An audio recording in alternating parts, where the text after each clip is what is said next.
Hi friends, I am Ankit and today I will talk on how to use wrap text option in Excel.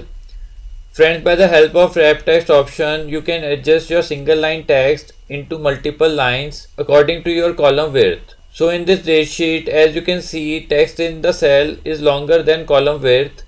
Now in this situation, you can either increase the column width or can use wrap text option.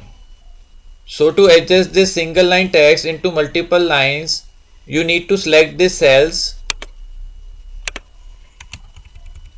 and here in home tab under alignment section you will find the option of wrap text.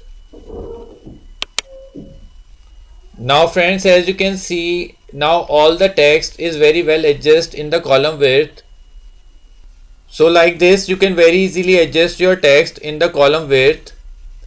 Now if you want to manually break your text in multiple lines, then you need to double click on the cell and now here press Alt plus Enter to break this text in multiple lines manually.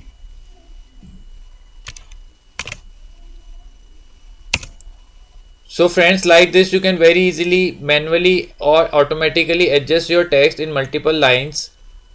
I hope you find this video useful. If you like the video, then press on like button and don't forget to subscribe our channel and press on bell icon to receive email notifications free of cost. Now here press Alt plus Enter